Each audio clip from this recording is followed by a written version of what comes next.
Assalamualaikum warahmatullahi wabarakatuh. Perkenalkan, nama saya Dinda Dwi Ayuni dengan NIM 206110652. Saya dari jurusan Promosi Kesehatan Poltekkes Kemenkes Padang. Kali ini saya akan membahas tentang STBM yang merupakan singkatan dari sanitasi total berbasis masyarakat.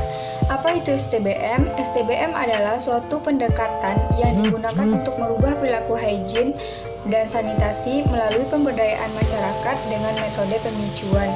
Jadi STBM ini ada 4 pilar. Pilar yang pertama yaitu Stop BABS atau Stop Buang Air Besar Sembarangan. Stop Buang Air Besar Sembarangan merupakan salah satu kegiatan STBM yang merupakan program pemberdayaan masyarakat dalam bidang sanitasi, di mana kegiatannya diarahkan pada perubahan perilaku dari buang air besar sembarangan menuju pada suatu tempat tertentu seperti jamban atau kakus yang dapat mencegah bau yang tidak sedap ini, pencemaran terhadap sumber-sumber air bersih, serta keterjangkauan lalat yang dapat menyebabkan penyakit berbasis lingkungan, misalnya penyakit diare. Stop buang air besar sembarangan ini akan memberikan beberapa manfaat dalam hal-hal berikut. Yang pertama, dapat menjaga lingkungan menjadi bersih, sehat, nyaman, dan tidak berbau. Yang kedua, tidak mencemari sumber air yang dapat dijadikan sebagai air baku, air minum, atau air untuk kegiatan sehari-hari lainnya seperti mandi, mencuci, dan lain-lain. Yang ketiga, tidak mengundang serangga dan binatang yang dapat menyebarluaskan bibit penyakit, sehingga dapat mencegah penyakit menular.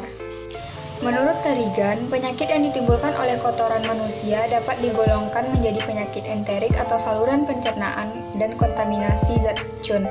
Yang kedua, penyakit infeksi oleh virus seperti hepatitis infektiosa. Dan yang ketiga, infeksi cacing seperti schistosomia,sis, askariasis, dan ankylostomiasis. Penyakit ini tentu saja dapat menyerang kita apabila kita melakukan perilaku BABS ini karena kotoran kita atau tinja kita akan tersebar dengan sembarangan dan tidak bersih. Baiklah, berlanjut dengan pilar STBM yang kedua, yaitu mencuci tangan menggunakan sabun. Mencuci tangan dengan sabun adalah salah satu tindakan sanitasi dengan membersihkan tangan dan jari jemari menggunakan air dan sabun oleh manusia untuk menjadi bersih dan memutuskan mata rantai kuman. Mencuci tangan dengan sabun atau CTPS dikenal juga sebagai salah satu upaya pencegahan penyakit.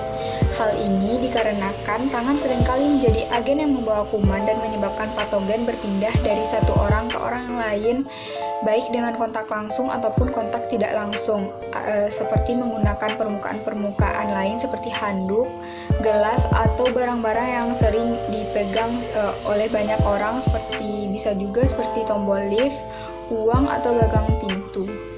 Mencuci tangan dengan air saja lebih umum dilakukan, tetapi hal ini terbukti tidak efektif dalam menjaga kesehatan dibandingkan dengan mencuci tangan dengan sabun. Menggunakan sabun dalam mencuci tangan sebenarnya menyebabkan orang harus mengalokasikan banyak waktunya saat mencuci tangan. Tetapi penggunaan sabun menjadi efektif karena lemak dan kotoran yang menempel akan terlepas saat tangan digosokkan atau digesekkan dalam upaya melepaskannya. 6 langkah mencuci tangan pakai sabun yang benar versi WHO atau World Health Organization, Organisasi Kesehatan Dunia. Yang pertama, ratakan dengan kedua tangan. Yang kedua, gosok punggung tangan dan sela-sela jari secara bergantian. Yang ketiga, gosok jari-jari bagian dalam. Yang keempat, gosok telapak tangan dengan posisi jari saling mengait atau mengunci. Yang kelima, gosok ibu jari secara berputar dalam genggaman tangan dan lakukan pada kedua tangan. Yang terakhir, gosokkan ujung jari pada telapak tangan secara berputar dan lakukan pada kedua tangan. Pilar STBM yang ketiga adalah pengelolaan air minum rumah tangga. Pengelolaan air minum rumah tangga adalah sistem pengelolaan air minum yang dilakukan secara menyeluruh yang mulai dari pengolahan, penyimpanan, hingga perubahan perilaku masyarakat menangani air minum yang dimulai dari rumah tangga. Tujuan dari pelatihan pengelolaan air minum rumah tangga adalah memberikan pemahaman tentang pengelolaan air minum rumah tangga, membangun kesadaran tentang pentingnya pengelolaan air minum rumah tangga, meningkatkan kemampuan teknis tenaga kesehatan dan pelaksanaan program yang berkaitan dengan STBM, dalam mempromosikan pengelolaan air minum rumah tangga, serta tersusunnya rencana tindak lanjut yang disesuaikan dengan kondisi wilayah dampingan peserta untuk menerapkan program STBM dan pengelolaan air minum rumah tangga di wilayahnya masing-masing. Pilar STBM yang keempat atau yang terakhir adalah pengolahan limbah cair rumah tangga. Sumber limbah cair rumah tangga bersifat organik, yaitu dari sisa-sisa makanan dan deterjen yang mengandung fosfor. Limbah cair dapat meningkatkan kadar BOD atau Biochemical Oxygen Demand dan pH air. Keadaan tersebut menyebabkan terjadinya pencemaran yang banyak menimbulkan kerugian bagi manusia dan lingkungan. Kolam oksidasi merupakan salah satu cara yang bisa digunakan untuk dapat mengolah limbah cair rumah tangga. Kolam ini terdiri dari serangkaian kolam yang bertujuan untuk menjernihkan limbah cair sehingga tidak berbahaya bagi lingkungan. Keunggulan teknologi ini dalam pengolahan limbah cair yaitu konstruksi sederhana, mudah dirancang dan diubah jika diperlukan.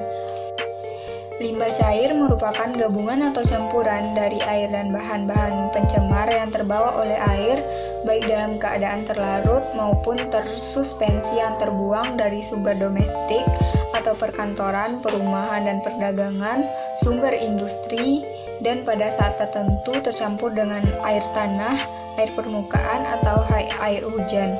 Sesuai dengan sumber asalnya, maka limbah cair mempunyai komposisi yang sangat bervariasi dari setiap tempat dan waktu. Kualitas limbah cair menunjukkan spesifikasi limbah yang diukur dari jumlah kandungan bahan pencemar di dalam limbah cair.